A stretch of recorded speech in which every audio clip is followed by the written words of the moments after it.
Yes, people. We are back live. We are back live on the Sarcasm City TV YouTube for another Sarcasm City Sports Q&A. And for those that haven't seen the Sarcasm City Sports Q&As before, it's where the audience, you lot in the comments, you great people in the comment section, run the show. So get your sporting questions in. It's any sport, past or present, people. So it can be football, it can be basketball, it can be boxing, it can be F1, it can be UFC, it could be NFL, whatever you want to ask about. So get your sporting questions in, people. Make sure you do so. And of course, if you are a member, then your questions take priority like a super chat. So if you want to join the membership, link is in the pinned comment. And if you're a member, I will start your question and I will get to it. Please make sure you hit the like button on the video as well. Vitally important you lot do that. Hit the like button on the video. Share this across all of the socials as well and subscribe to the channel, Sarcasm City TV. And when you subscribe, make sure you hit the notification bell, people, when you do subscribe. Big up to Casual AFC. Big up for Marshall on the raid as well. I'm seeing you lot in the chat already. Big up to Agal who says redirect gang. Big up to Agal and congratulations to him for hitting 20k subscribers. Big up to United for Life. Big up Malcolm. Big up Warrior J as well. Continue to bump up the likes because there's over 30 of you lot in the building. We're only not even in double figure likes. Come on, like check 1212, man. Let's bump up them likes, people. Get us up to 20 likes. Of course, this weekend we've seen Manchester City be crowned Premier League champions with Arsenal losing away at Nottingham Forest. Manchester City beating Chelsea 1-0, and both Manchester United and Newcastle United both winning and now are both a point away from Champions League football. Both 1 point away from Champions League football, with Newcastle playing Leicester City technically today now because it's gone midnight. But I'm going to discuss that in depth. Well, more in depth, obviously, on the Man United, but I'm sure there'll be plenty of questions on that as well. NBA playoffs tonight as well. And relegation. It's looking like Leeds are going to get relegated. They lost tonight. Lost yesterday, I should say now, which is excellent. Shout out to West Ham for doing what must be done. United for Life said, third best defense in the league, most clean sheets, Golden Glove, top 4, 2 domestic finals, 1 trophy, and we might get another one. Not a bad season, huh? Exactly. It's a good season. No one expected. I know I didn't. Manchester United and Ten Hag have exceeded the expectations I have. I never expected us to have one of the best defenses in the league, most clean sheets, top 4, 2 domestic cup finals, 1 trophy, and potentially another. Never expected that. Is there still levels to go? Absolutely. But I never expected Manchester United to be in the situation we are currently in. The only real black mark is the way we went out of the Europa League. But other than that, 2 domestic cup finals, cool.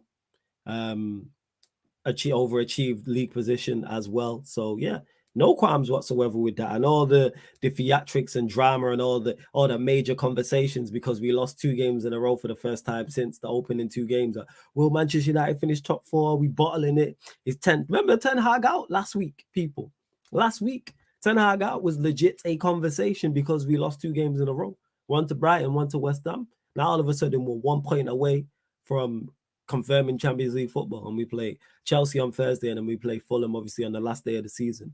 All of a sudden them conversations is much different, much different. So yeah, people, that's why I always say to Manchester United fans, don't let rival fans like over exaggerate what's going on. Don't let them rival fans will make things worse than what it actually is. And we was never in that bad of a situation. Was it bad we'd lost 2 games? Yes, but that was it. And now we're literally 1 point away and we're going to be playing Champions League and everyone's shut up. All of a sudden, no one's questioning Ten Hag anymore. Not a single soul. Nobody. Yes, Jez, what are you saying? You good? Yeah, I'm good myself, but I'm not good about this whole situation that I'm seeing, man. What situation you talking about? The Vinícius Júnior thing? Yeah, man. This is what I'm not feeling good about, man. Of course you're not. None of us are. But like we said, we already know in terms of whether it's the Vinícius Júnior situation, whether it's in this country, whether it's our international tournament, the powers that be at football don't care about racism. Because if they wanted to stomp it out, they could. They don't care. They don't care. Yeah. That's why it's not shocking when it happens anymore. I don't know the full story. I seen the post that Vinícius Júnior put out, and I feel for him. And I've seen that he got sent off, but yeah, man, they don't care about racism. Until all the black players across Europe all like come together and say, all right, we're not playing until you do something, it's just going to carry on. That's what needs to happen. Because all black players across need to do that. Yeah, I think what happened was pretty much that they weren't just playing the game, and then obviously they started making racist chants, the Valencia fans. Yeah. And I think Vinícius saw one of them particularly shouting it at him, and then went to the referee complaining about it. And this is then pretty much when they kicked it off. Then the whole stadium is shouting "monkey, mono, mono," which means monkey in Spanish. The whole stadium was just ringing that, and obviously, the whole situation got just absurd. The players got angry. Rudiger's telling man, "Yo, back off from that place and go into your own half again." Yeah. Then later on in the game, Vinicius gets sent up for like, when handbags. Yeah. And the referee gave Vinicius a straight red, but when one of the players is literally even one of the players is even the what's it called when somebody's like Choking. They had him headlock. Had a headlock. Yeah, literally had someone in the headlock, but nobody was punished in that moment. So I think Vinicius at the game today, I think today is just where the emotion just got to him this time, where like he just couldn't handle it, and it was this feeling. And then obviously he came out talking about all this stuff.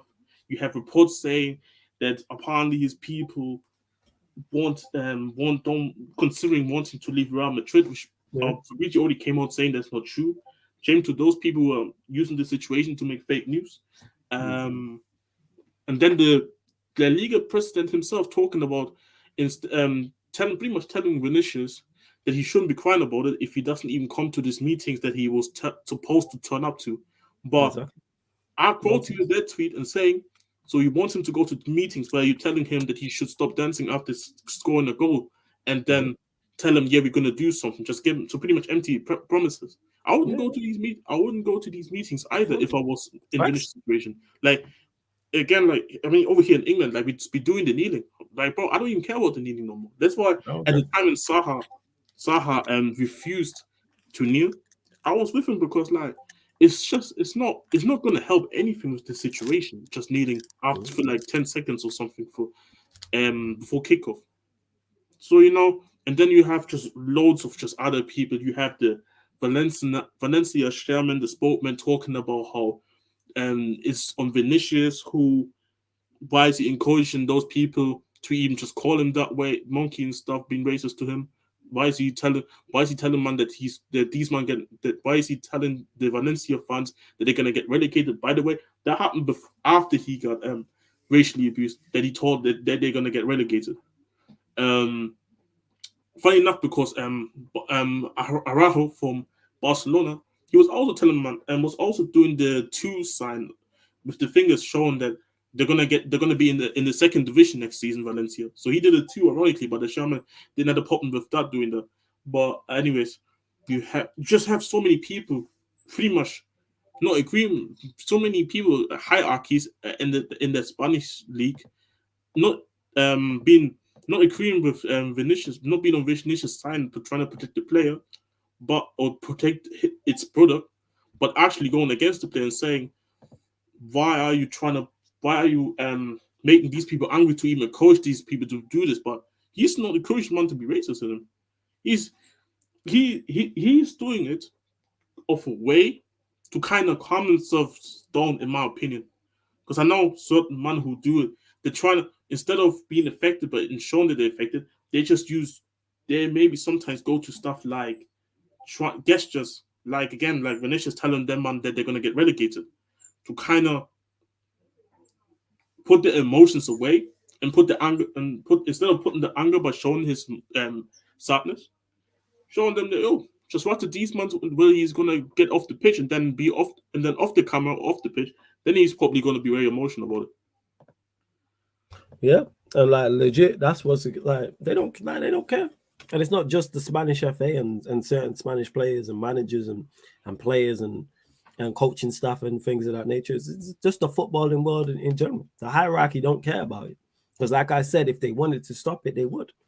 You know what I'm saying? They saying, oh, he's aggravating them. So Vinícius Júnior can aggravate a crowd, and then that makes it okay to be racist. What kind of shit is that? Exactly. This is the kind of shit that makes no type of sense in that. It makes no type of sense.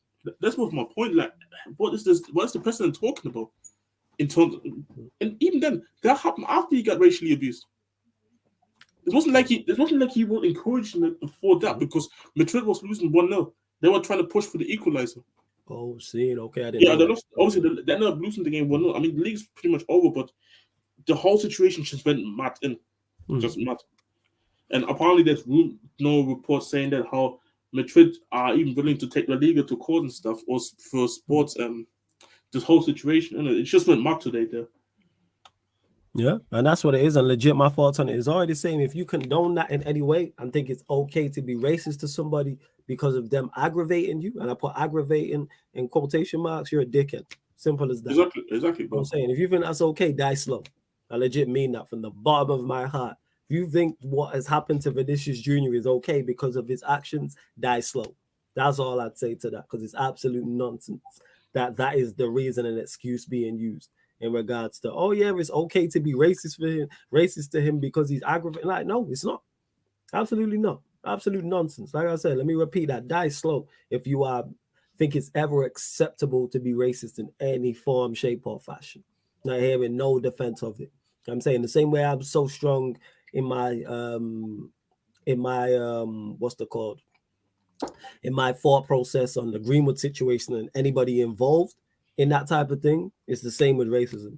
I treat rape and sexual assault or anything like that in the same regards as racism. I'm not hearing the other side. We're not discussing if a player is good enough or not good enough. There's no other side to that for me. So yeah, you know what I'm saying? Fuck anybody who is saying that's okay and making excuses for racism. Nonsense. Also, the latest tweet also from Vinny that he tweeted to respond to what the president tweeted to his original tweet. He said, once again, instead of criticizing racists, the president of La Liga appears on social media to attack me. As much as you like talk and pretend to not read the image of your championship, pretty much the league. Pretty much he's saying championship is the translation, but it means league. Is shaken. See the responses to your post and have a surprise.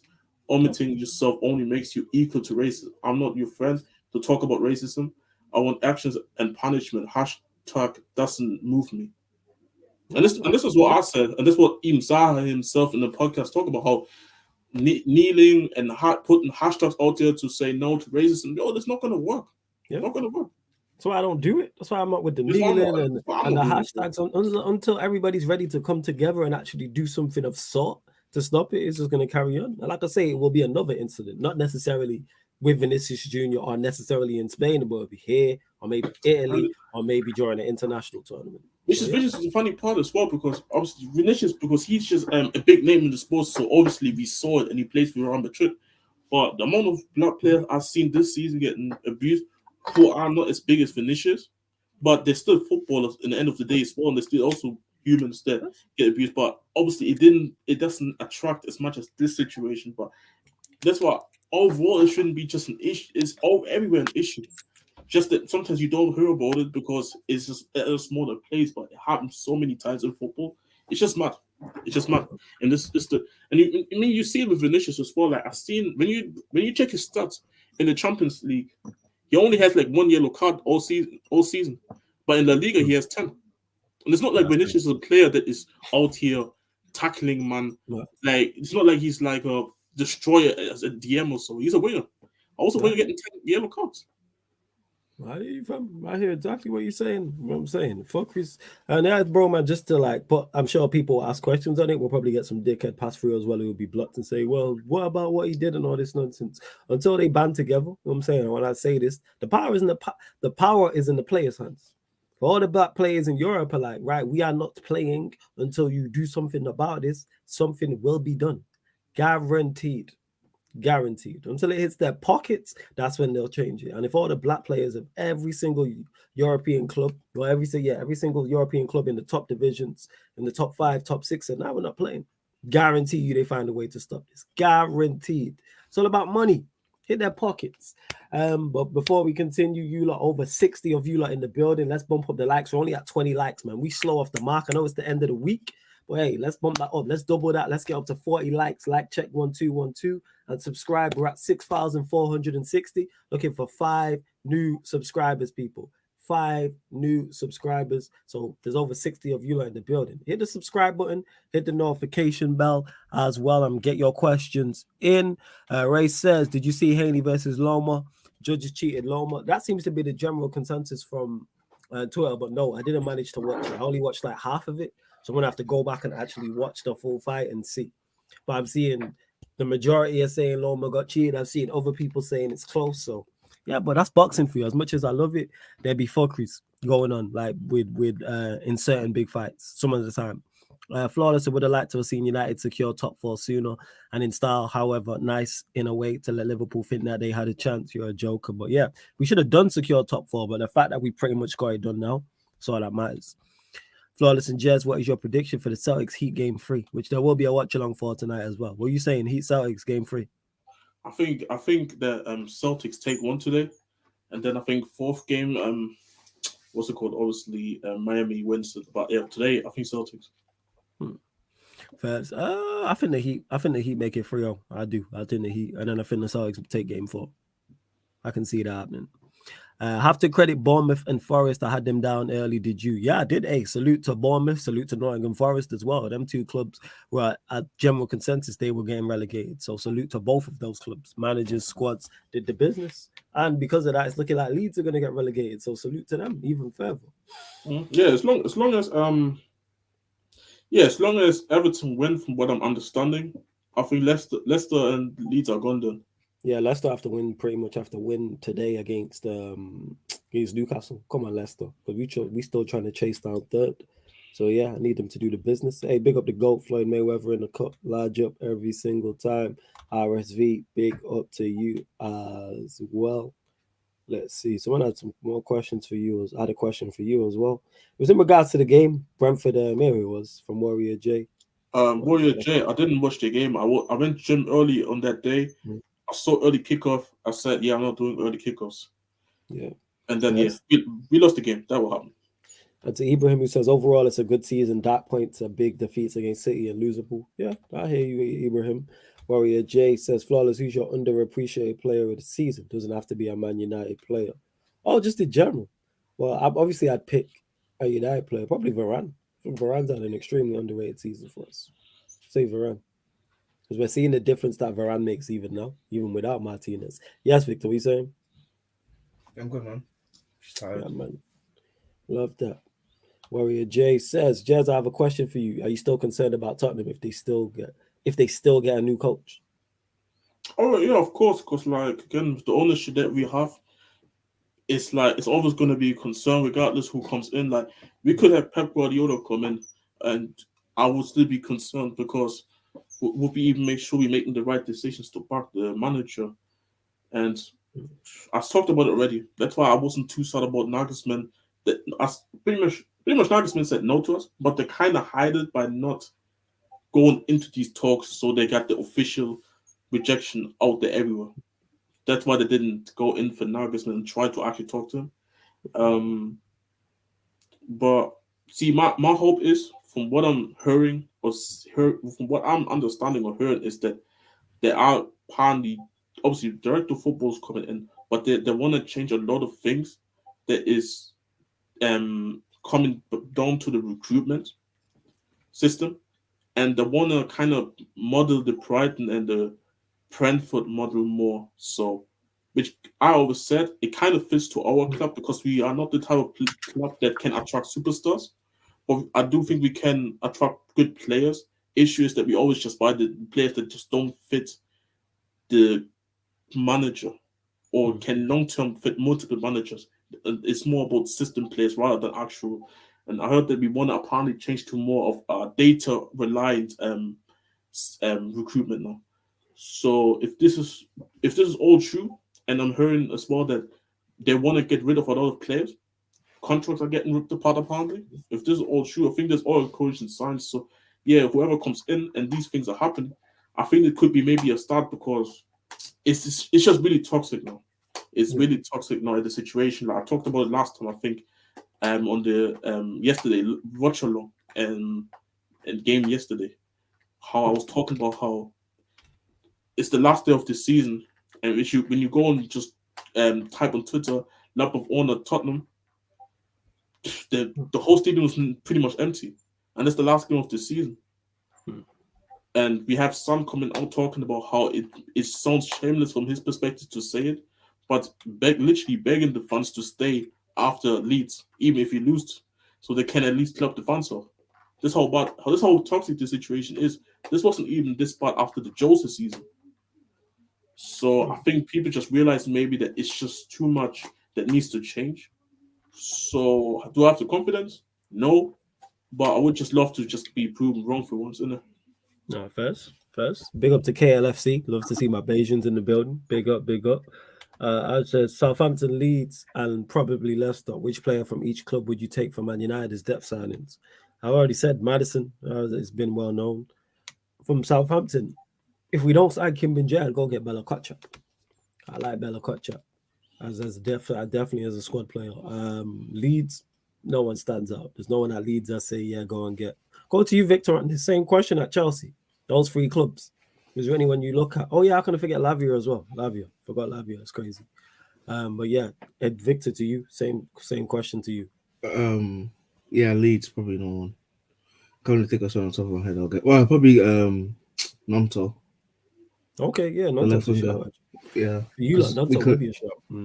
Yeah, and then Southampton, Lavia. Bella Kotchap's a good shout. I think Bella Kotchap's gone on the radar for Southampton because the team's been terrible. I think it's gone on the radar. And for Leicester, Maddison. That's probably the only player I take out there. Everyone else, I don't really rate like that. First, but I'll have a look at Tillerman's probably on a free. Maybe if we don't get Sabitzer or Rabiot as well, I'll add that in the mix. Tillerman's as a fifth choice wouldn't be all that bad. What are you saying, fam? What are you saying, Jez? Let me start with Leicester.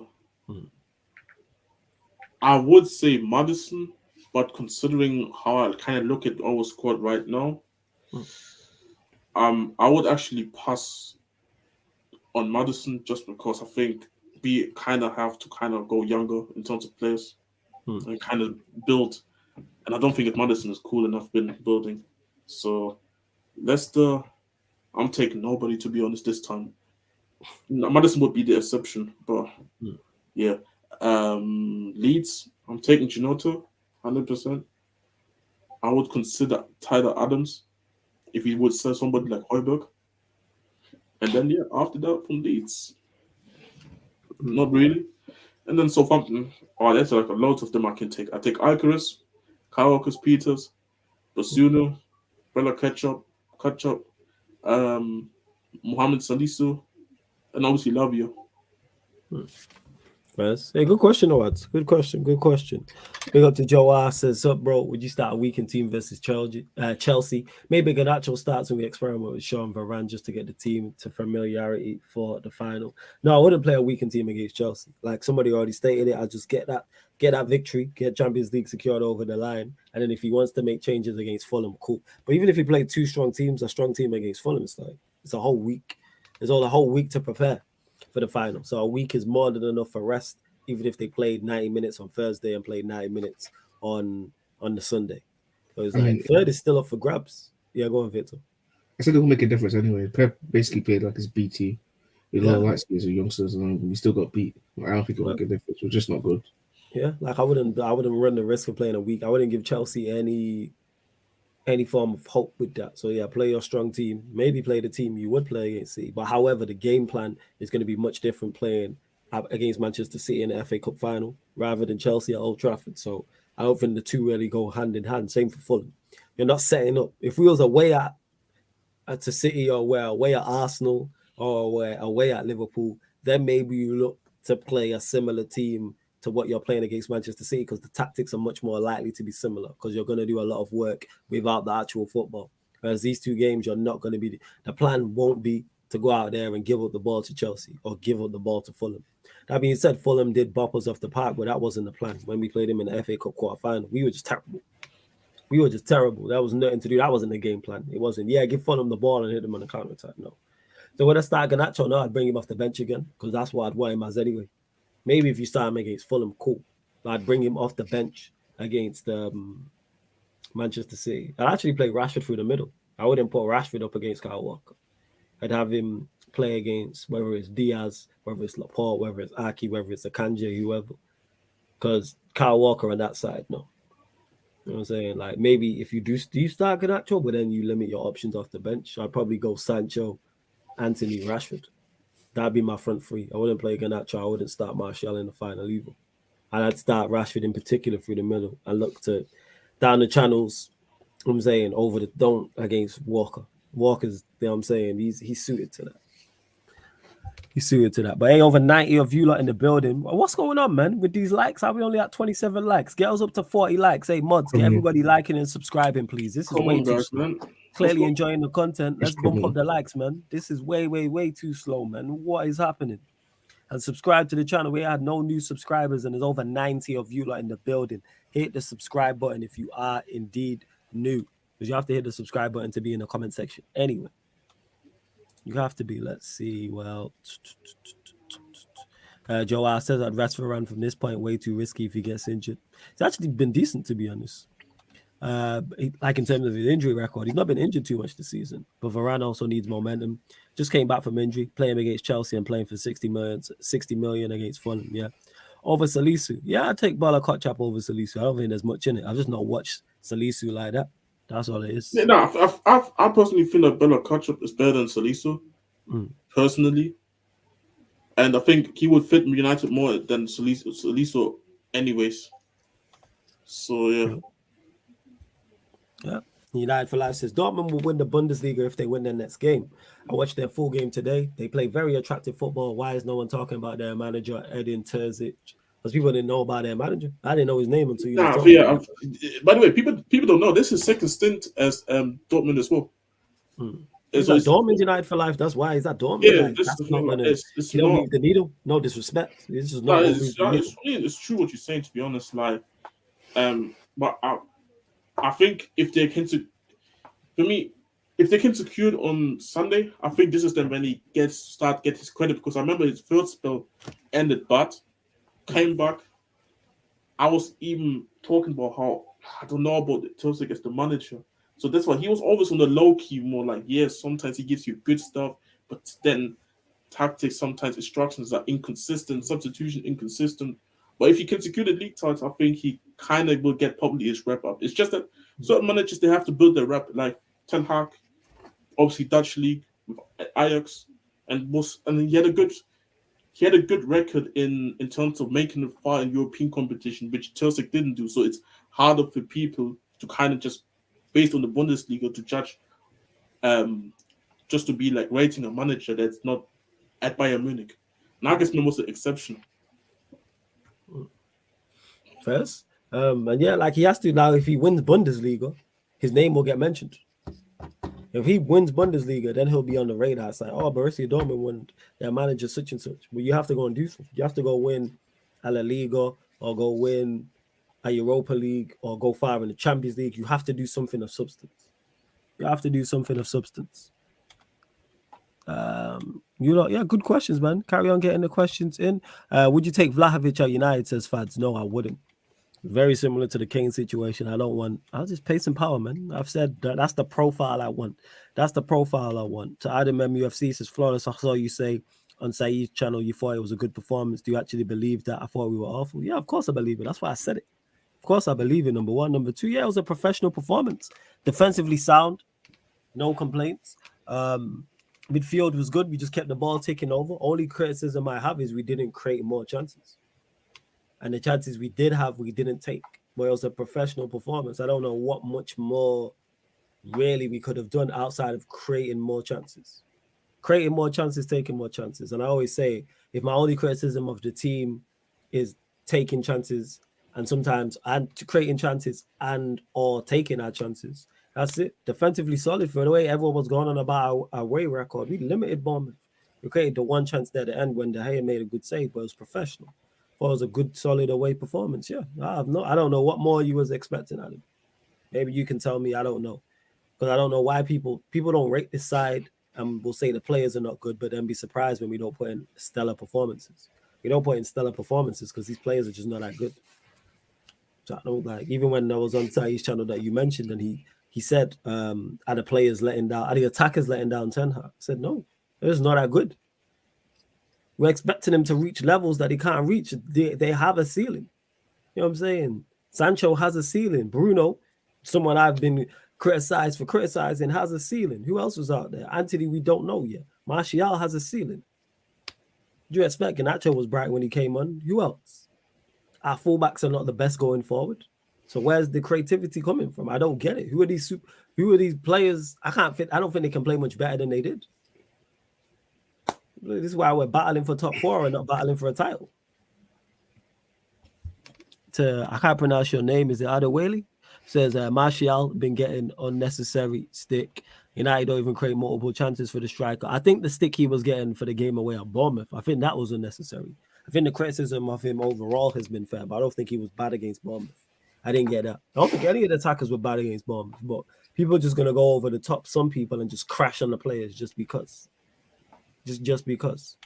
Big up Justice says, Flawless, would you sell a highly rated academy prospect who plays in a position you are stacked in for a player that satisfies a position of need? No, I wouldn't sell a highly rated academy prospect, no. Worst comes to worst, I'd send him out on loan.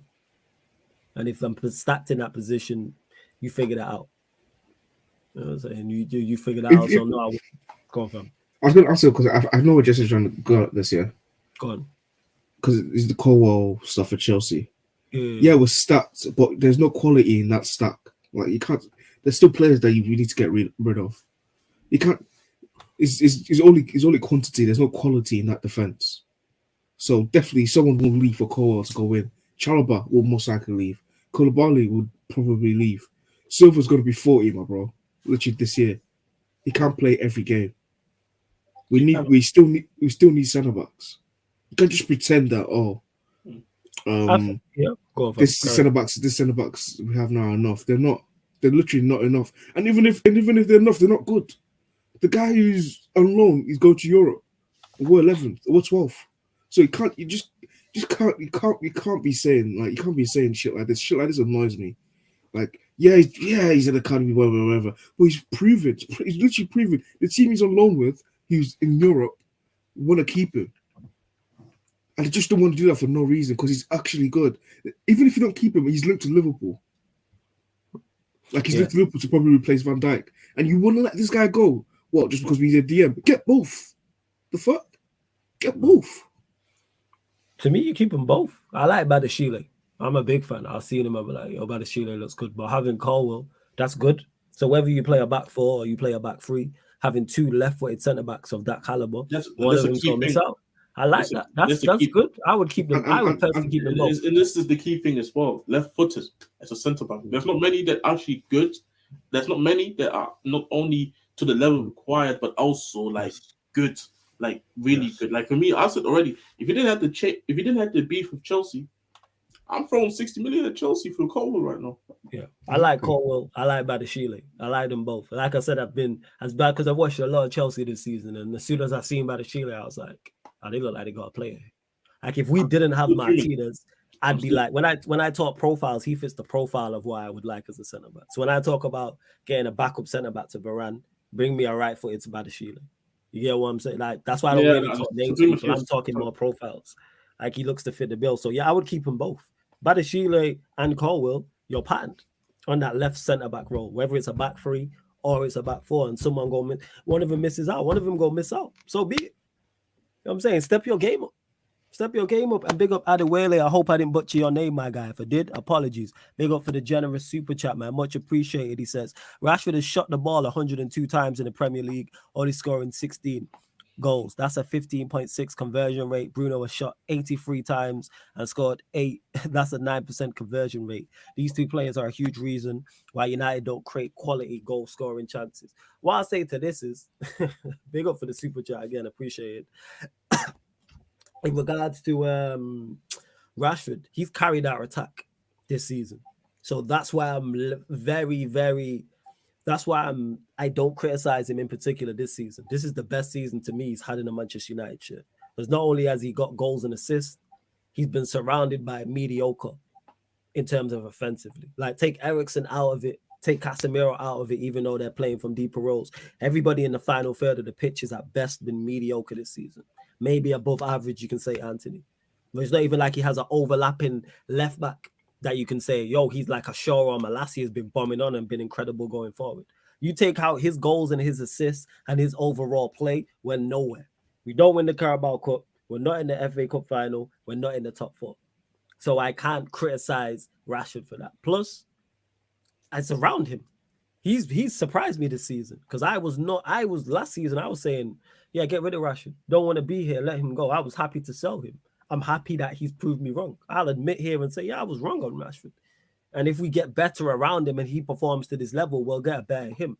The reason why he's shooting so much is who's he passing to? That's my thing. Who is he passing to? Who is he giving the ball to? None of our other attackers are good enough.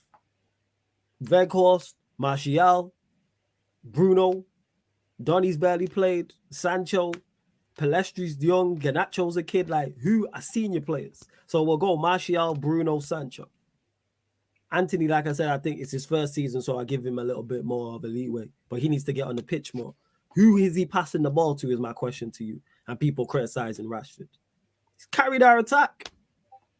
I can't get on the guy that's... And when I say he's carried our attack and it's actually produced something because people try to use this, what I'm saying for Bruno. And say Bruno carried our attack. And I say to what? I can say what Rashford has carried our attack to a trophy, to another final and to top 4. That's something. It's a team game. The same way I criticize Harry Kane and I criticize Bruno. It's like when me and Musa was on Saeed's channel going back and forth, and he was telling me about Bruno carried us and Bruno did this and that. Carried us to what? What did we win? This is not This is not boxing. This is not tennis. This is not UFC. This is not Formula 1. What did you carry us to as a team? Don't bring me individual accolades. There's no one with a statue outside of Old Trafford or their picture up outside of Old Trafford because of individual accolades. What did the team win? Same with Chelsea. Same with Arsenal. All these greats you see outside of all these top. What did the team win? Because like I said, going back to Musa when he was like, oh, it was like Pogba in 16-17. And I asked him, I said, what did we win in 16-17? He said Europa League and League Cup. So Pogba's performances contributed to something. It's a team game, people. I don't mean none of this individual nonsense. Because people was at Haaland a few months ago for that same shit. Haaland was bagging goals week in, week out. Man had more goals than he had games. And the whole conversation was, should City have signed Haaland? Has Haaland made Manchester City worse? You know why? Because they was on course to not win any trophies at that point. Arsenal were ahead. It was obviously the Champions League wasn't as far along as it was, and they were still in the FA Cup. Now all of a sudden that's changed because they've won the Premier League and they're on for a treble. So if let's hold everybody to that standard. So that's why I can't really get on Rashford. As for Bruno, like, he's just not good enough. We know this. To the super chat, like actually I can't say we know this. I've been saying this for the longest. I've had many back and forths, in particular on Man United, with people talking about Bruno. He's not good enough, despite the conversion rate. But I understand why. And that's a great question from God of Frogs. I would love to know Haaland's conversion rate. So let me know so we know where the bar is. But outside of conversion rates, I know Bruno's not good enough. I get why Rashford's shooting all the time. Who are you passing to? That's what, like, who is it? I don't mind him being greedy. I don't mind him being shoot. You know what I'm saying? I really don't mind it. But if you can bring me upgrades on Rashford and Bruno, cool. Bruno, definitely we need to upgrade on. Rashford, I've been impressed. But if we buy an upgrade, people have talked about Vinícius Júnior because of what happened today. All right, that's calm. Joe Wild says, I think the issue is we rely on Bruno to create everything. That's a big problem because he's not good enough. It's not good enough. But big up for the super chat, man. Big up. You lot continue to get your questions in. Of course, if you super chat, I'll get straight to it, people. Again, members, your comments will take priority as well, like super chats. Oh, by the way, quickly off topic. You know how you mentioned earlier about Buddy Sheila and how you wanted him. Oh, yeah. One sec. Check these DMs. I'm telling you, that's why I'm keep telling these man they have to stop. They need to hire me, bro. They need to hire me. I've been talking about this Buddy Sheila brother for like 2 years now. I went back to my old tweet from my main account, and even here, Kim and Jay. I'm looking at it right now. That I've been talking about Kim and Jay since 2020, people. Yeah, you've been talking about it. Nah, man. I'm actually fuming that all my rivals are buying the players that I like. I hate this game, man. I hate it. Hey, big up to Adewale as well for another super chat. He says Rashford has carried us only for 2 months. He's barely scored since March. He had a good spell in January and February. Rashford had 2 goals in March. Shows me it was a purple patch. Nah, I disagree with that. He's not carried us for 2 months because he's been scoring goals since the start of the season. So from August all the way up to January. So that's August, that's September, that's October, that's November, that's December, that's January. That's 6 months. That's not a purple patch. That's a good season. Bear in mind with the March thing, he barely played and was injured. Like, let's not do that. When people say, oh, he's only scored 2 Premier League goals since March, we played 2 Premier League matches in March. So, no, I can't get onto him. Has his form fell off? Yes, but a purple patch is not 6 months. He's been playing well pretty much the entire season. He's been playing well. So, that's incorrect. And then he got injured. So, no, like, that's not what we're doing. So, yes, he has carried us because you take away his goals and his assists and his overall performances, Manchester United are not in the situation where they're at. Bear in mind, I was someone who wanted Rashford gone last season, but he's improved this season.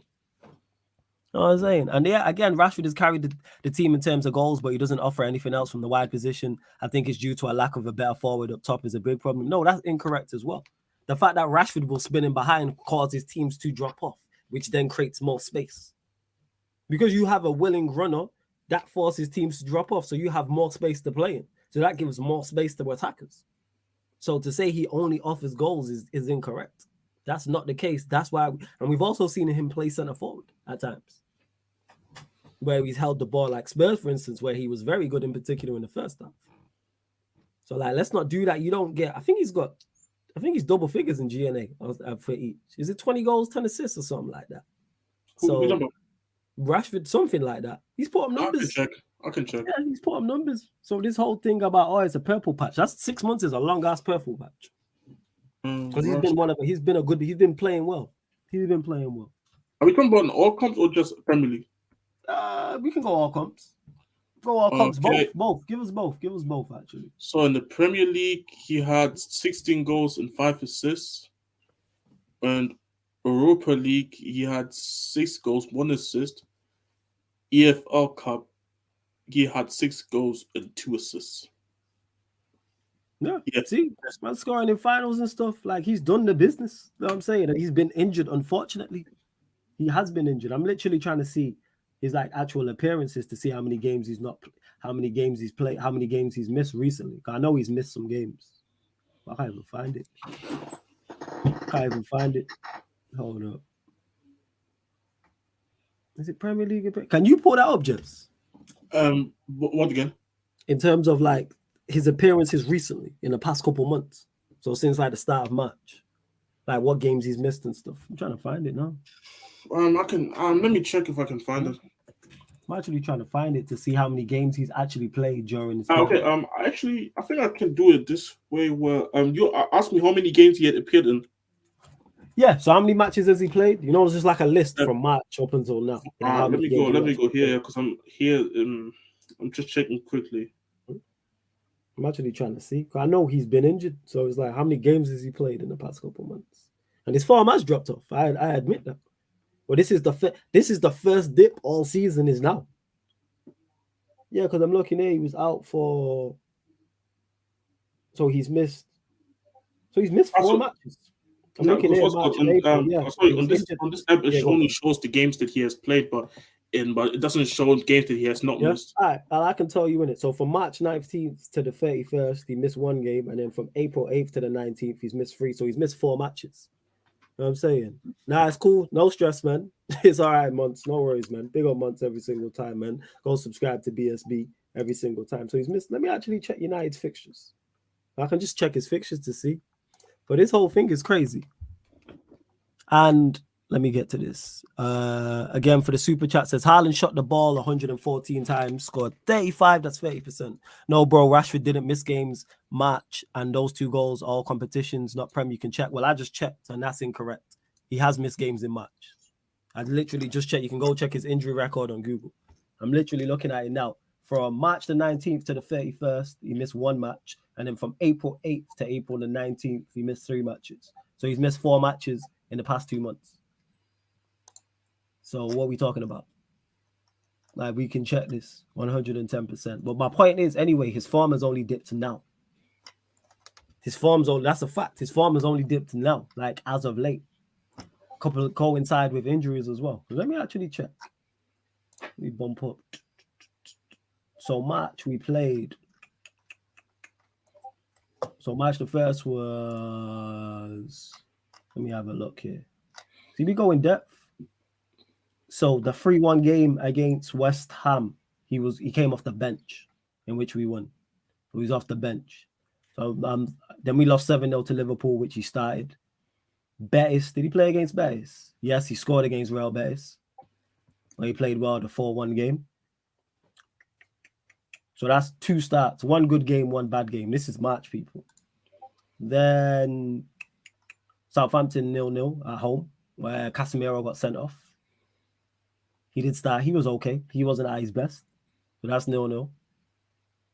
Then the 1-0 away at Betis, where he scored the winner. So that's another. There's 2. So that's 2 good performances. Well, 2 clutch goals, I should say. But that game was already dead anyway.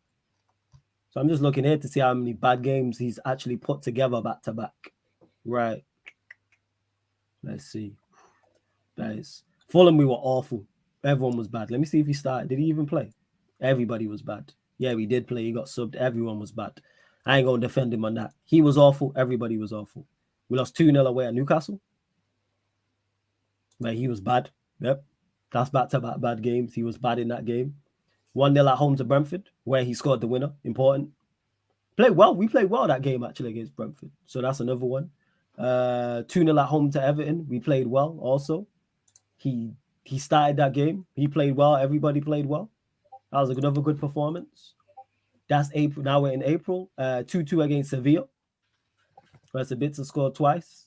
He didn't start. He wasn't even in the squad against Sevilla. So the 2-2 against Sevilla, he didn't start. He didn't play. I'm looking there. He wasn't in the squad. Nope. So that's the home game. Then away at Forest. A good performance, actually. It's one of our better away performances at Forest. He didn't play. He didn't start again. He wasn't in the squad. Wasn't in the squad for the Forest game. Sevilla away. He came off the bench. He returned from injury. He was poor when he got on. Everyone was shocking, but yeah, he was poor when he got on. He jumped on at half-time. Let's see. Brighton FA Cup semi-final. Not a good performance. Wasn't a good performance. He played. Well, a good performance overall for everyone. 2-2 against Spurs. He played well, in particular the first half. 1-0 against Villa. There he played. We played well that game as well. Just not taking our chances. 1-0 against Villa. 1-0 away at Brighton. The Luke Shaw thing. Don't know why Luke Shaw did that shit. He played. Wasn't good. Was not good. West Ham away. 1-0 we lost. He started. Wasn't good. Wolves at home. 2-0. Did he? Didn't play. Wasn't in the squad. That was last week. And then Bournemouth away. Where Casemiro, obviously, this just gone. Again, wasn't in the squad. So he's missed games. Like, what are we doing here?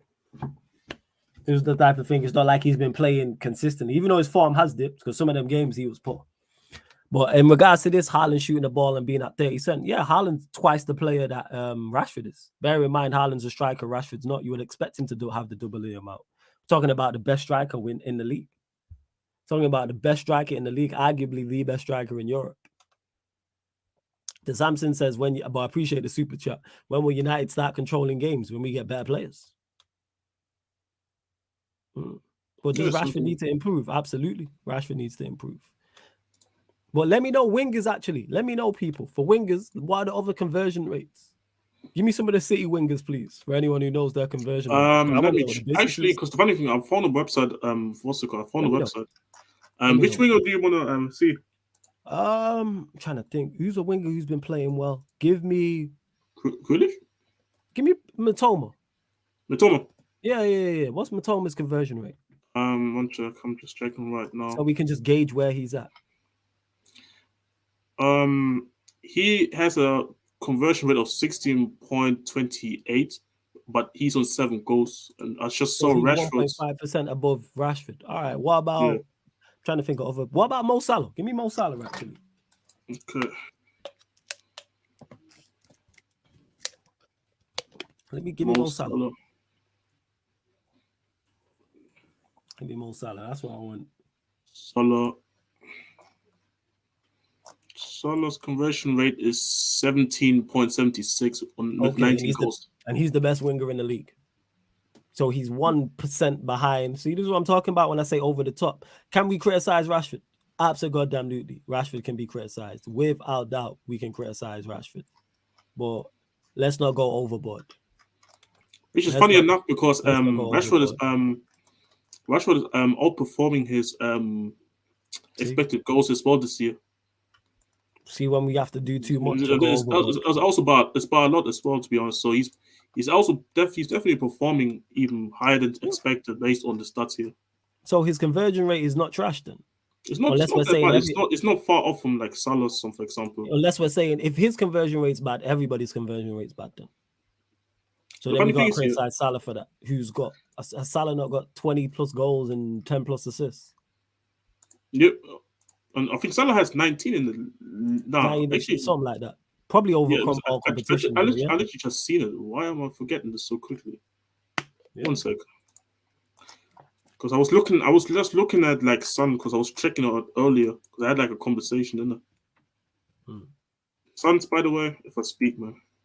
So like that's what it is. So we can't, again, people going overboard. Do we need if someone says I want better than Rashford, I'm not against it, but one thing we're not going to do is criticize him for this season. By the way, Salah, yes, he's on 19 goals, Premier League, with 43 shots on targets, and obviously a G of 18. Yeah, and obviously conversion rate and his conversion rate is not too far off like Rashford's. It's just maybe by like a 1%. 1% we're talking. I ain't gonna or maybe just even under. And we know Salah's a much better player than Rashford. He's a much better player. For me, I think people stuff like shot conversion, like I don't even know why we go on into these conversations anyway. Like why are we just not looking at it on the eye perspective as well? Yeah. Like and in terms of because let's be honest, Rashford grabbed a lot of important goals for United this season. You have to kind of respect it that he has done it throughout the whole season, and it's not like yes, maybe now in this period he's maybe not doing it, but before that period he was doing it to a consistent level, regardless if it was on a hot streak where he was going insane or it was in the streak where he was scoring goals, but he wasn't as hot as he was straight after the World Cup. And to Adi Whaley, I went from match. When I ran through the games, I went through match. Some of them games he played and he played poorly. Other games he didn't score, but he played well. And then other games he didn't play, and I went from match.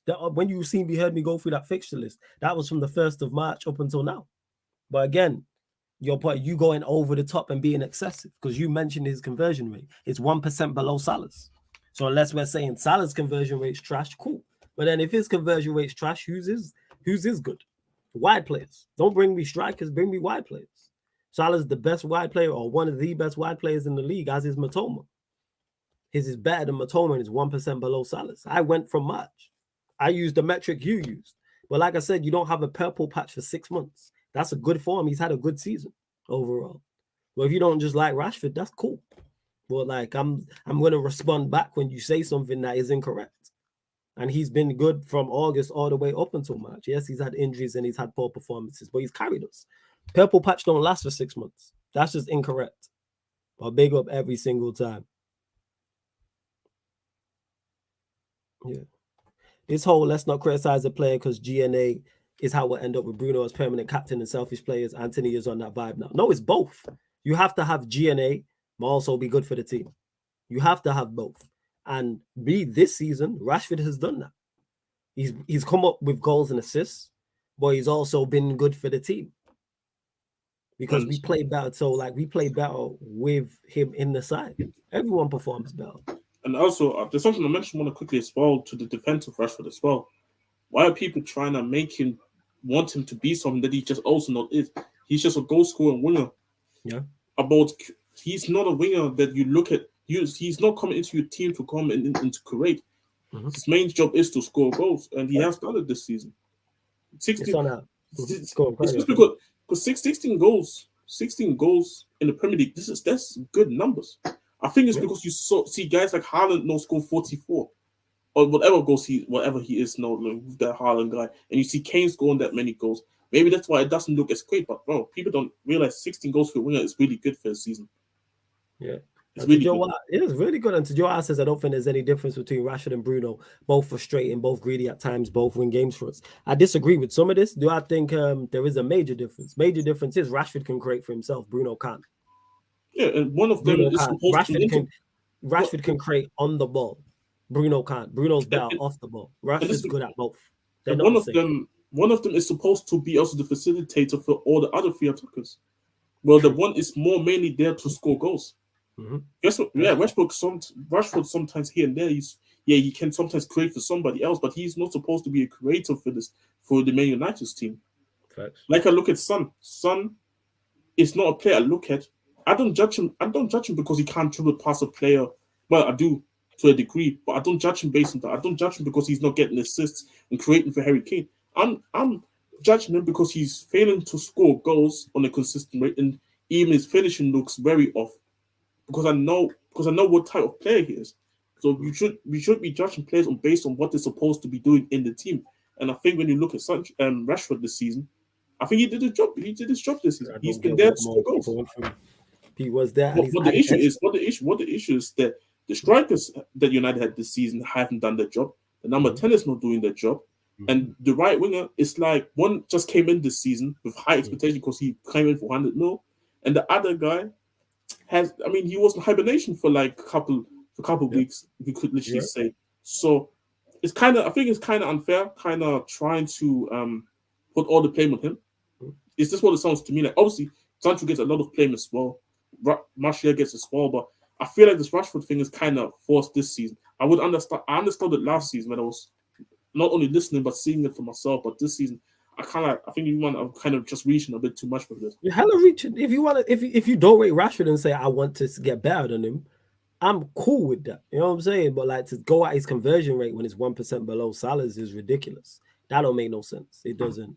So Kimelu says flawless GNA is overrated because for me it's all about the eye test, because I agree with Rant about Gundogan being the best player in the league. Stats don't tell you how good he is. No, it's different. It's different different strokes for different folks. That's what it is.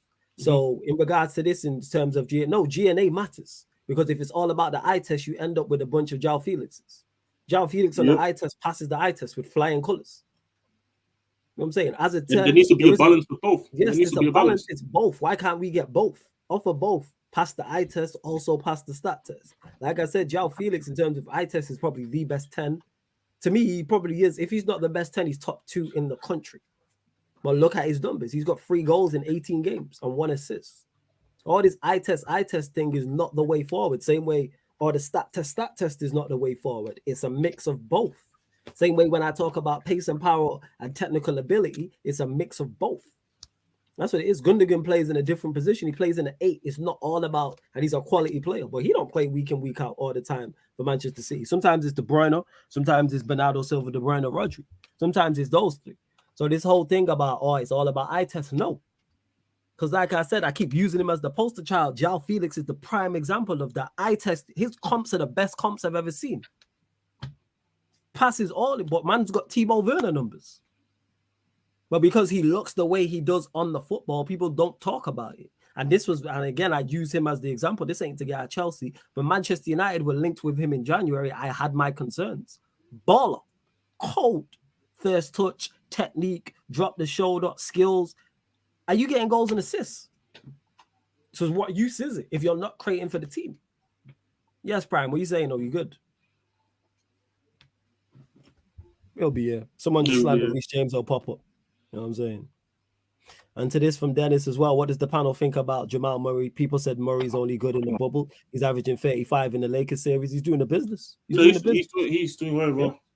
So I don't get, like I said, the time to get onto Rashford was last season, but this season he's done his job.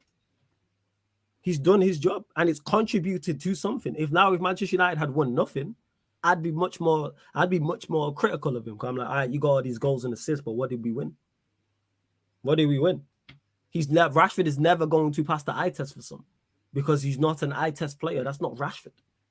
He's not silky. He's not going to do a give and go. He'll do it occasionally. Like the goal he scored against Arsenal was a banger. Meg Partey and put it bottom bins from 25 yards out. Now, if João Felix does that, people are waxing more lyrical about it because he probably does it and it looks even better. No, how many times do we see João Felix not make a player, but then doesn't finish up the thing? So it's a mix of both. Yeah, like to me, like I keep saying, it's a mix of both. The same way I talk about bring me pace and power with technique. People say, oh, why do you go on about pace and power all the time? Because it's necessary. But don't just bring me that. Bring me technique also. Bring me a combination of the two. That's what I want. That's why I don't want Harry Kane. By the way, talking about quickly Harry Kane, what's your thoughts on Vlahovic? Because I think Rapiti reported on this YouTube saying that United are interested. Yeah, he's in the same boat as Kane. Quality striker. Like he'll get goals, he'll get assists, all that type of stuff. But the lack of athleticism for me is worrying. Very worrying. Very, very worrying. Like 110%. Unless the report comes out that Tony gets obviously linked to man, I don't think any of the other strikers are like, I think your preference in terms of, because obviously I think Oshman will be getting priced out of a move. I'll be honest. Yeah. It looks very unlikely. Ten Hag knows better than me, and I'll back him. If we were to sign Kane or we to sign Vlahovic, I'm not going to slander the manager. Yeah, I'd be like, I have my preferences. Same way if the Hay is in goal, I don't want him to be in goal, but in the manager I trust. And I've seen my GOAT, Sir Alex, make decisions I don't like. Whether it's buying players, whether it's selling players, whether it's playing players in certain games, and more often than not, he got it right. Ten Hag gonna live by his decisions, die by his decisions. So that's on him. That's on him. But you know what I'm saying? And that, like, that's the is because someone said as well, someone asked me about Bruno as well. Here it is from Jack, who says, Flawless, if Ten Hag trusts Bruno as the main man, would you start to doubt Ten Hag? No, I wouldn't start to doubt him, but I'd be like, all right, you need to get this right. That's, pardon me, that's what I would say. I'd be like, yeah, you need to get this spot on. It's on you. Like, and you're going to live by your decisions, die by your decisions. I don't think Bruno is the main, and I don't think Bruno's our main man now. I think Bruno's our third best midfielder currently right now. And that's why we've had success this season. So I said for the longest, if Bruno is our main, is our first choice midfielder, I got you, Eddie. I'll send it through now. If Bruno's our first choice, like our best midfielder, sorry, we ain't winning nothing. That's just the facts of the matter. We ain't winning nothing. And all of a sudden, Casemiro steps in, Eriksen steps in, who I think are both better than him. So but again, that's just my opinion. Yes, Prime, what are you saying? Yeah, what's the conversation? Oh, we're talking about Rashford. Yeah. We're talking about Rashford. Yes, Adam, Eriksen. Yes, Eriksen is better than Bruno. Yes. But again, I want an improvement. I've said I want an improvement on Eriksen. But to my point, even forget that. Let's say my point still stands. Manchester United will not win a trophy with Bruno as the best midfielder at the club. And I've been proven right. As soon as we sign a midfielder of real quality in Casemiro, all of a sudden we look much better and we win a trophy and could potentially win two. You're not going to die on this Bruno hill. He's never. And if we improve on Eriksen, guess what? And go and get a De Jong or somebody like that, then he's the third best midfielder. And if we sign a number 9 if we sign a number 9, then all of a sudden in the spine of our team, he's the worst attacker. But people don't want to talk about these things. Yes, I think he has been better this season. That's why he had the most assists until he got injured. And he's playing out of position because he's a 10. But here we are. What are you saying, O'Prime? You good first and foremost? Yeah, I'm good. Yeah, we only lost one now, so. Yeah, man, serious. You lot could have got packed, but you didn't. You know what I'm saying? Yeah. We get to the super chat as well. Right, but City gave them mercy though. Yeah, Pep got shook, man. To LFC for the double says, I mean, it wasn't Bruno's fault that you lost those finals before. What finals did we lose with him? Enlighten me, jog my memory. You lost the Villarreal one. Apart from that, other than that one, what finals have we lost? I think he's only been in one final. Oh yeah, it's what's the Villarreal? I don't remember. I think he's talking about the semi-finals as well. Oh, see, so you don't want to. All right, usual settings in it. If we win, it's all praising, but then if he's poor, it's everybody else's fault. Yeah, all right. That seems to be a common trend. I've noticed that. Very common trend. It's a common trend. Very, very common trend. Interesting. To Adewale says Rashford's goal scoring by months: August the 1st, September the 2nd, October the 4th, November the 1st. What is this? Rashford for me is decision making. I don't get the numbers at the top. You're gonna have to say that again. Rashford for me is his decision making. Yes, he scored, but we need more than that. But it's goals for everyone. This is how many goals he's scoring each month. So 1 in August, 2 in September, 4 in October, 1 in November, 3 in December, 8 in January, 6 in February, 2 in March, 2 in April, 0 in May. All right, that's cool. I'm saying, like I said, so he spread out his goals. Like I said, outside of goals and assists, he's performed as well. Outside of goals and assists, he's performed. He's done both. I will keep saying, in my opinion, he did his job for the team this year. Yeah. Where the other attacker? Let's say you have Rashford. You have not only. Let's say this. You have Rashford's goals right there, but then you had also a striker there that did the job this season as well in terms of scoring goals. We're in a title race, fam. Into the game. Yeah. We're in a title race with that. You add an actual number 9 of quality. Like when people say, "Oh, his decision making," who's he passing the ball to? Okay, this is actually similar. Everyone's been average. You know what I'm saying? Everyone has been average at best. Yeah, go on, fam. Go on. This is similar to what I said to Chelsea fans about Werner. You can say he's not good, but why is he getting all of the goals and assists and no one else is doing anything? Replacing Werner, replacing Rashford won't solve United's problems. No. And to say Rashford has scored 15 of his 29 goals in 2 months, so my purple patch statement isn't far off. No, it is far off. The reason why it's far off is because you can play well without getting goals, which he has done. His performances overall, I don't think like you're realizing what I'm saying. His performances overall, I stated this at the very start actually. His performances overall have impressed me. Outside of goals and assists, he's mixed the two. Yes, has he got GNA? Also, yes. So just because you're a wide player and you're not, because how many assists did you say he has, Jez? How many was it in all comps? And all comes together. Yeah, all comes together. How many assists? Let me check quickly. So I can check that, please. I'm big up for the super chat as well. You lot continue to bump up the likes. Over 100 of you lot in the building. I'm only at 58 likes. Let's get up to 70 likes. He has 7 assists all comes. So he's got 7 assists, and so he's been adding to it. You know what I'm saying? And then with the goals, all goals considered in all comes, 16. Yeah, so this statement is far off. Yeah, 28 goals in all comps. So basically, he could end the season with 30 goals in all comps and 10 assists in all comps, potentially. Yeah, Adewale, then we disagree. I don't think his performances have been great. Yeah, because you don't like Rashford. That's why you tried the conversion rate argument. That got blown out of the water, so now you have to switch it. Because when we started looking at conversion rates, then it's a whole different conversation. Because his conversion rate is a percentage. This is what I'm talking about, being over the top with criticism. His conversion rate is 1% below Salah's. Yeah, 28 goals, 8 assists is very impressive. That's the GNA. Like, he's done that. The funny thing is here, because I always play Messi and Ronaldo for this, because they're making these numbers look average. Yeah, that's great numbers in a poor attacking outfit. It's a poor, like, let's not do that. Let's not act like he's in a great attacking outfit. Like, let's not do that. Like, if you just don't like that, cool. Same way I praise Bruno. And he's a winger. He's not a striker. He's a wide player. That's very, very good numbers. Anyone else does that. We're not talking about that. He's played well this season. Has he had poor performances? Yes. But overall, his team's been good. 15 isn't a good conversion rate, I don't think. So nobody has a good conversion rate in your opinion then. So don't criticize him. Nobody. Because he tried to start at the very start and said his conversion rate is poor. And then we started looking at everybody else's conversion rates for wide players. And Salah's conversion rate is 16%. So that means everybody's conversion rate's terrible. Well, who's he comparing Rashford's conversion rate to? Oh, no, at first he compared it to Haaland. I'm like, that's just not fair. Well, obviously it's poor compared to Haaland. It should be. Haaland's superior. That's why I don't use conversion rates, because I think Haaland having a 30% conversion rate is terrible. I think that's bad. For the tell these niggas, bro. Tell them.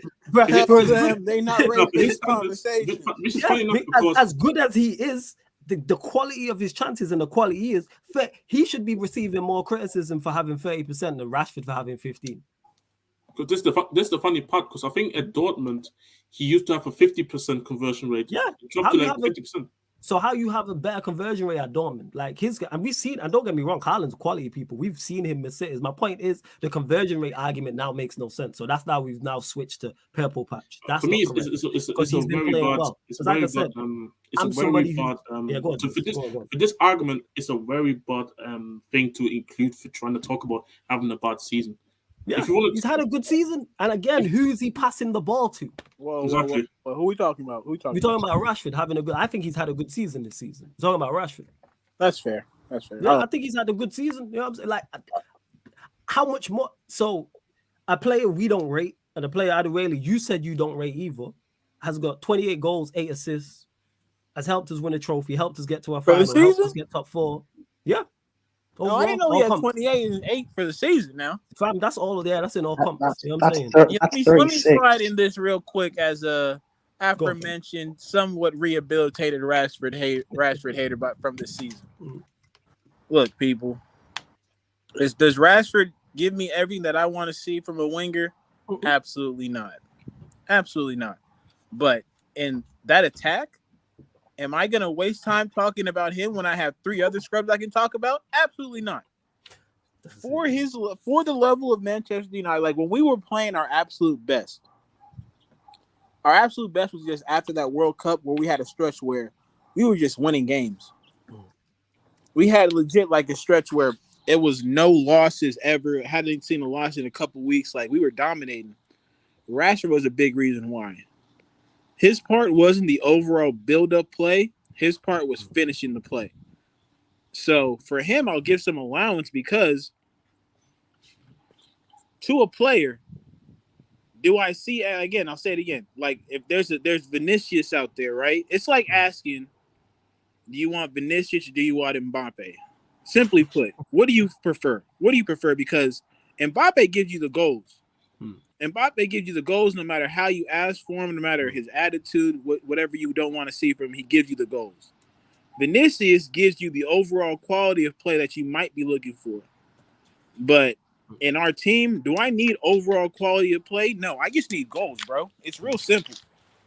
Like it's not rocket science why Rashford's had a great season because apart from him, nobody else has been a consistent threat in front of goal. Period.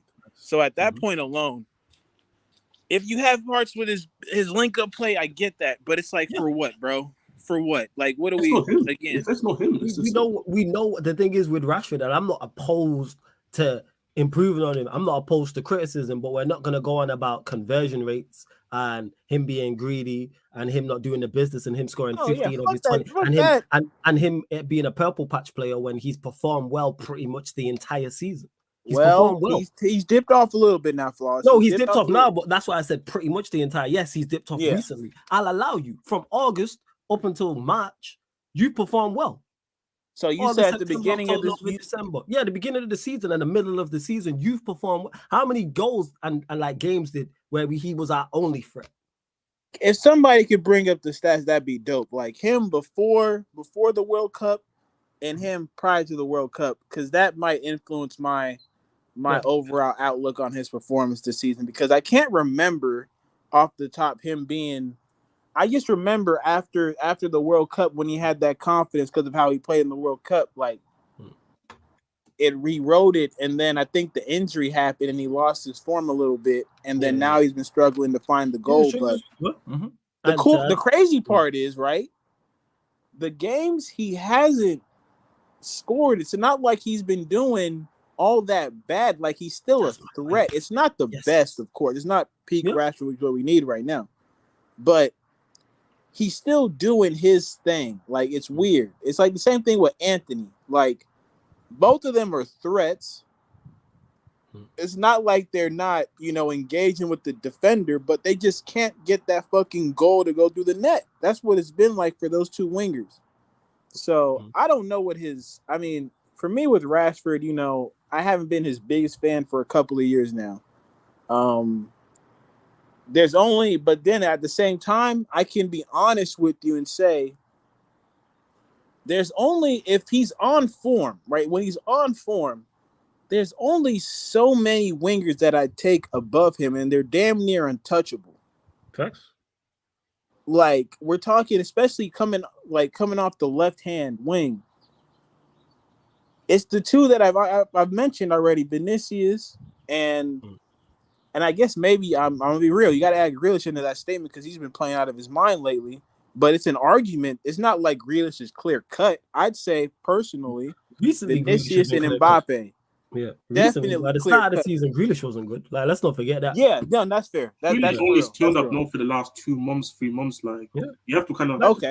We'll have to agree to disagree because it's like from August to March, he's played well. He's played well. The only left wingers, in my honest opinion, the only left wingers that I genuinely feel like they are genuine upgrades are either Kvaratskhelia at Napoli and Mbappe. Oh, yeah, I forgot about him.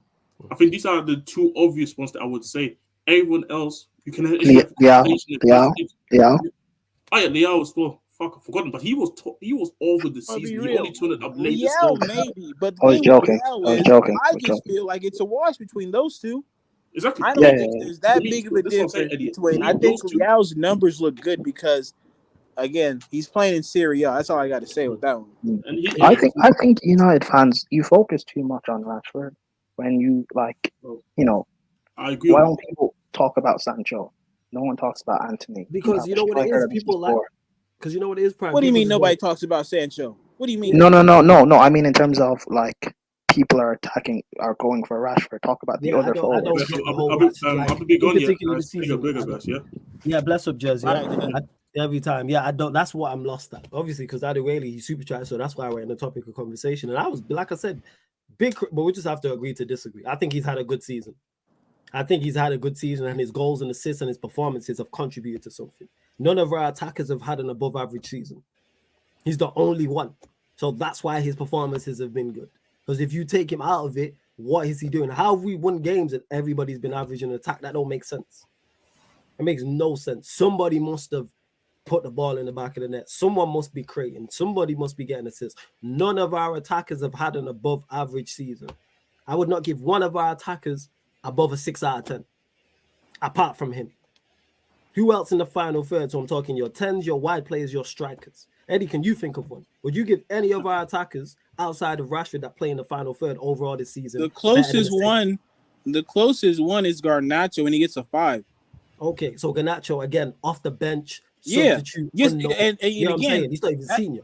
The only thing that Garnacho has is in this conversation is the impact he's made as a sub. Yeah, that is not even at the level that I can give a guy starting week in, week out. Yes, I'd say Garnacho was 6, but the reason why I've not classed Garnacho in that because he's not. I'm talking when I say that I'm talking about senior players. Garnacho, that's fair. I just don't. Yeah, that's why I gave him a 5 because I just don't want to give him the same number I'm going to give Rashford for this season. Like Rashford's hovering at a 7 out of 6 because he's been our best attacker. Period, no question. Like people. Without Rashford going on that crazy run that he went where he was legit scoring every game, it could be dark circumstances for us right now. It like when you think about the points that he won just by him being brilliant, it's different, people. It's different. Like, and again, he's doing, I'm being real, he's doing it without the support of other attackers in the league. Go one further. He has no support. There you go. The support is next to, like, I'm factoring that into that you've performed to, I'm calling you a 7, but no one around you is even getting a 5 from me. Is getting a 6, so everyone at least is 2 marks below you. I'm saying, all right, Garnacho, I argue 6, cool. Anthony probably gets a 5, 5.5 out of push because he's not played enough. That's my biggest criticism of him. Bruno, 5 out of push. Martial's been poor. Weghorst has been poor. It's not even like the attacking fullbacks behind him have been cold. Shaw's been better as a centre-back. Malacia is better defensively. So where is this? It's not even like our right back's been flying going forward. Where's the support? So how are you managing to get, how am I willing to give you a 7 out of 10, but nobody around you is getting a 6? Everyone's getting 5s at most. Like I say, excluding Garnacho, I probably would give a 6 to when me and Eddie do the end of season ratings. Like what we do, so we have to factor that in. 7's overall a good season, but when you factor in everyone around him being awful, of course he's had a good season. Because he's had to create for himself. And he creates for others. He's not a Bruno who's just good off the ball at creating. Yeah, Joe, he probably does scrape top 5 United players. He's the only attacker that gets the Player of the Year shot. It's a conversation. It's in the conversation. Only in the conversation. Nobody else is in the conversation. We're talking Casemiro, Martinez, Varane, and then if we're talking most improved, you're talking Wan-Bissaka. You're talking Shaw. What we doing? Even hell, Rashford's most better improved. But you know what's crazy? I don't know if it's Rashford being improved or him just feeling healthier than he's been in a while. Yeah, because that's what people forget about the conversation with Rashford. Like, he broke it in his back, spinal, on some Mike Tyson shit.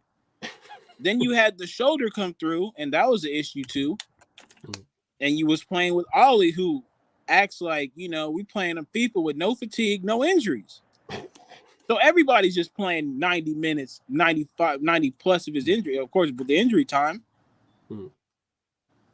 Like, we have to put things into context all the time, people. We can't just decide to apply it when we want to apply context, when we don't want to apply context. Apply context to everything. Yeah. I like our season, not what it is. And this, again, people, this is coming from a person who's not the biggest fan of Rashford. Same. Our season, not what it is if he does not go crazy for those couple of months that he did. Yeah.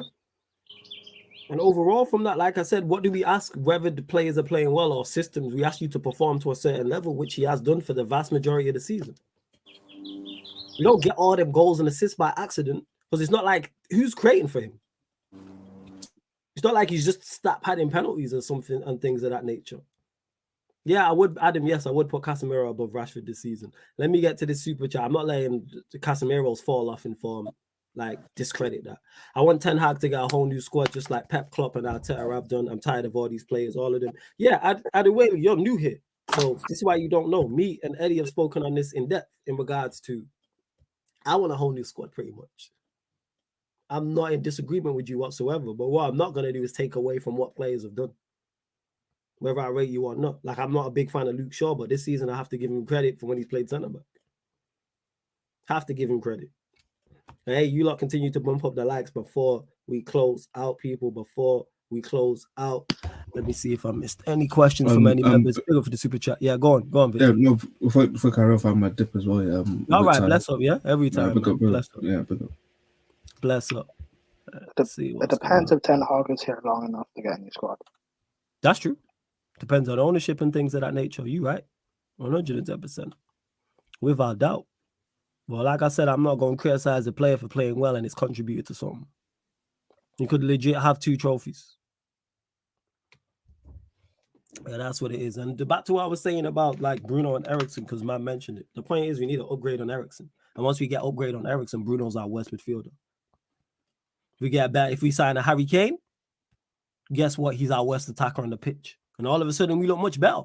Let's say it's De Jong and Harry Kane. Just use those 2 as an example. I'll ask you, Prime. Manchester United's team is Casemiro, De Jong, Bruno, Kane. Who's the worst player out of that 4?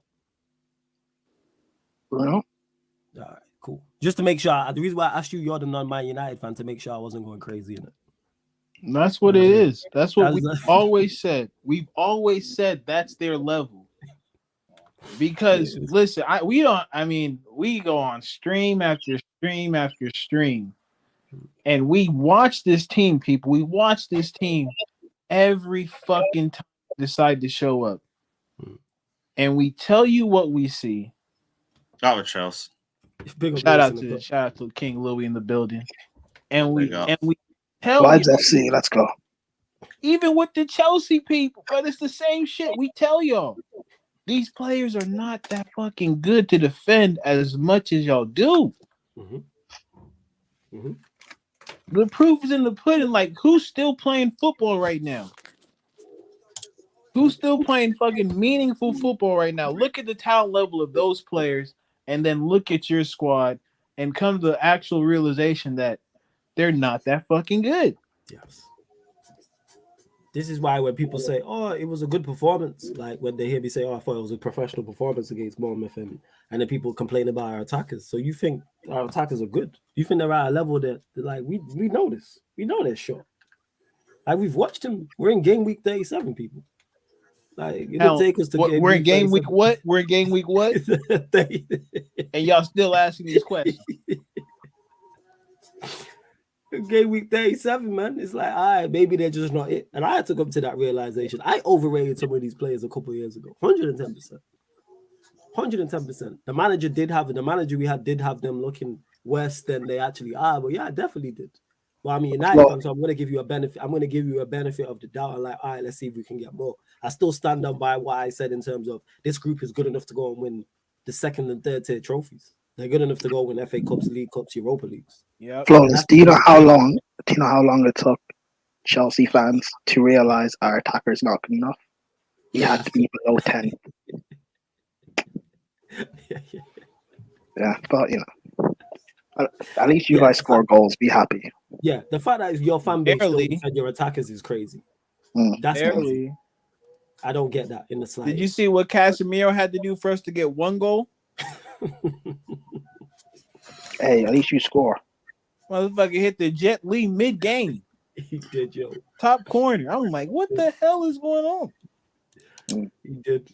Then I got Martial going down the tunnel, bro. When I didn't even know it was like that though. Now that I seen the footage, I didn't know it was like that. Oh, is he injured again? Nah, He was just pissed. It's on some Ronaldo shit. He's pissed. Oh, it was. But it's like, bro, what do you want them to do? You legit. You play 90 minutes, right? And then you just start walking out there. People like, what's wrong? And it's like, damn, pulled groin, pulled hamstring, pulled quad. Like, all right, bro. It's all mad. And to Adam, who says, would you be happy going into next season as Wan-Bissaka and Dalot as our right backs? No, we need a new right back. I'd move on Dalot and go a new right back and have Wan-Bissaka as the specialist. You know what I'm saying, but if we play away at Real Madrid and you need someone to go tackle Vinícius, or you're away at PSG and it's Mbappe or AC Milan with Leao, like that's what it should be. We need a new right back. Chelsea have a right back you can take. He's overweight, but you can have him. The thing is, at the right price, I'd take him. Right, that's what I'm saying. We got Luke Shaw. We know how to make that shit work.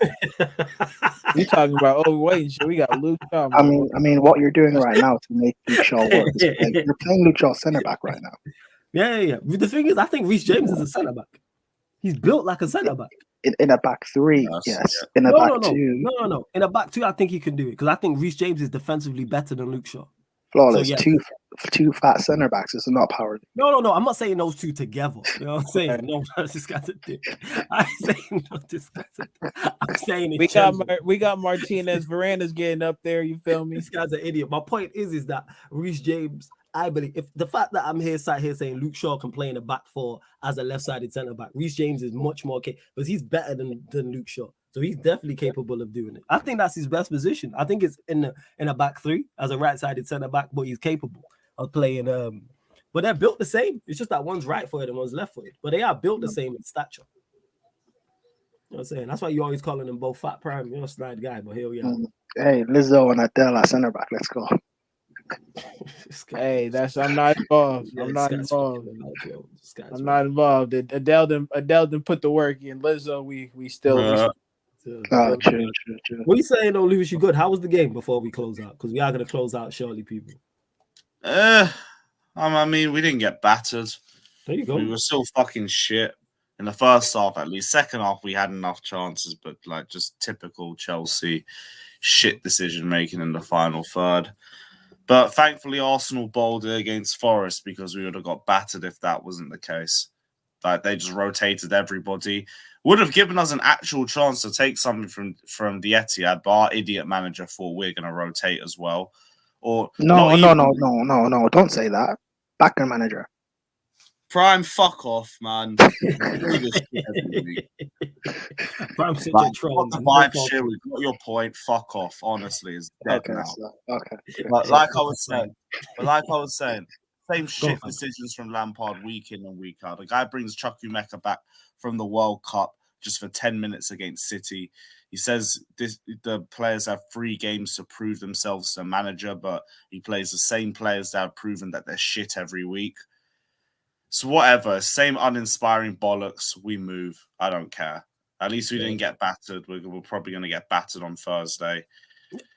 I need to find a way up there on the cheap. Otherwise, I can't lie. I'm probably going to fuck it off. But I know I'll end up there anyway because I'm a fucking idiot. And yeah, one more week and this shit's over. There you go. And to United for Life says once 10 hack, and I've started the stream as well, people, for Heat Celtics, so we'll be heading over there as we close this out. Obviously, Miami Heat versus Boston Celtics game 3 has tipped off, so we'll be heading over to the Sarcasm City TV Twitch. But hit the like button here, hit the subscribe button as well. Big up to all the new people, big up all the regulars as always. Once Ten Hag has 7 to 8 of his players that he bought in the starting lineup, then he'll start cooking. He only had 3 of his players on the pitch in the last game. I'm taking that into consideration. That's why I'm not being critical. And the silence, if we had dropped out the top 4 compared to how it's silent now because we're in the top 4. But let us have dropped out the top 4, the conversation would have been much different. We would have had so much smoke and so much bullshit to say. But, we move. Well, hey, Lewis, at least it was a nice day and that. You know what I'm saying? Yeah, it was a great weekend. Had a good night out last night. Yeah. That was lit. Yeah. The night out was lit. Yeah, the night out was lit. Yeah, it was good. Yeah, we made a good weekend of it. At the very least, because that game was just long. Hey, yeah. I only just got back now. Oh, shit. Yeah, go on. What you saying, Eddie? Go on. Bruh, what'd you think about? Did you watch the fight? No, I didn't. I only caught half of it. I didn't watch it in full. But give us your thoughts on it before we close out. Yeah. Bruh, I haven't seen some boxing like that in a real long time, dog. High level? His high level, it was crazy. The thing was, like, it was so close of a fight that, like, but the crowd was so Lomachenko, it was ridiculous. I didn't know he was that popular like that. Like, legit, it felt like everybody was there to root him on. Like, Haney coming out, he was getting booed and shit like that. That's crazy. But Loma did the textbook thing. Like, once you get in close, because he's a bigger fighter, you have to really sell out. Like, so every time he got in the pocket, it was that Loma thing where he's doing a whole bunch of combinations. I think the thing was, though, that Haney's jab with his length did the number. And he had some great body shots. He had some great body shots on Lomachenko. And then I think I don't mind the scorecard what it was. I think I had it like 15-13 Haney. Oh, so you had it close like that as well. Yeah. Like, the thing with Haney was, it's like, yo, if you just kept the distance, you win the fight easy. But for some reason, he wanted to trade with Loma, and Loma it's like he wasn't really hurting him, but it looked a certain kind of way. So you know how, especially when he got the long hair and all that shit, Haney does. So I'm just saying, bro, because like, if you're a fighter, dog, it's kind of it goes against you having long hair. Because like every time, your hair up. Yeah, every time your head snaps back, like that, it looks bad. Flowing, bro. Yeah, it looks bad. Yeah. It looks bad. So at least that's what my pop used to teach me about this boxing shit. No, he's right. It looks bad. That's why when you see someone like with long dreads or long plaits, it looks worse when you get stopped. 100%. It crazy. So because it's the hair just flying all over the place, right? Yeah. It looks bad. So with Haney, like, he kept engaging, but it was like he won the first, like, I'd say 6, or at least like he won. Maybe he was up like maybe 5-1, something like that. And then next thing you know, bro, Loma just started going to work. It was crazy. So Loma made it closer than it really appeared. But I think Haney won like the last round. Everything else though, nah, he had lost that joint from like the 6th or 5th round moving forward. Mazel. You know what I'm saying? But yeah, man, love to everyone who has locked in. Like I said, big up all the regulars. I'm seeing new people in the chat, which is big. Whether we agree or disagree, love like going back and forth with you lot. You know what I'm saying? So love to everyone that's locked in. Check out the upcoming live stream schedule because it lets you know all the shows that are coming up. I've already updated it till next week Sunday. So you know all the shows that are coming up, people. You know, all of the shows that are coming up. So obviously today you get 4:30 p.m. the Man United podcast. So I'll be discussing all things Manchester United. Then on the Twitch you will get the Newcastle versus Leicester City game. That one with implications at both ends of the table. Newcastle looking to secure top 4. Leicester trying to stay in the division, and then doing the most at midnight, which is the Premier League show. And then following that, 1:30 a.m., it will be the Lakers trying to stay in the series. LA Lakers, Denver Nuggets, game 4 of the Western Conference Finals. Jack asking me about would I take Frimpong because of his profile. Yes, I've not watched him like that to be like he's the guy, but just bring me athleticism and pace and power from my fullback and his technical ability, and we'll figure out the rest. And I've seen enough to know he has that, but I've not watched him in depth. Plus, I signed him on FIFA, so here we are. But yeah, man. Again, love to everyone that has locked in. Get over to the Twitch though, people. We're going live. We're already live now on the Twitch already for the Heat Celtics game, free game, where we answer obviously basketball questions, but very similar to this. Not even very similar. The same as this. If you lot got sporting questions, we'll be answering them over there as well. Make sure you subscribe to Lewis's channel as well. Carefree Lewis G. Make sure you do so. Charles. Lewis, what you got coming up tomorrow? City review. Depends on what I remember from that shit show, but yeah, we're gonna go live on that, and we're linked with Vlahovic, so we'll talk about that too. Oh shit! Okay, all right, cool. Well, yeah, man. Love to everyone that's locked in. Like I said, see you lot on the Twitch, and this has been the Sarcasm City Sports Q&A live on the Sarcasm City TV YouTube. Big up for tuning in, and big up to Play Simple as well, because I don't know if you rejoined but he's a member now, so big up to Play Simple, man. Just join the membership. So yeah, link for the membership is in the pinned comment. Play Simple, much appreciated, because you did gift out last week 5 subs. So big up to Play Simple each and every time, man. You lot just continue to support in the manner in which you have. But love to everyone that's locked in, man. Big up. I'll catch you lot on the Twitch.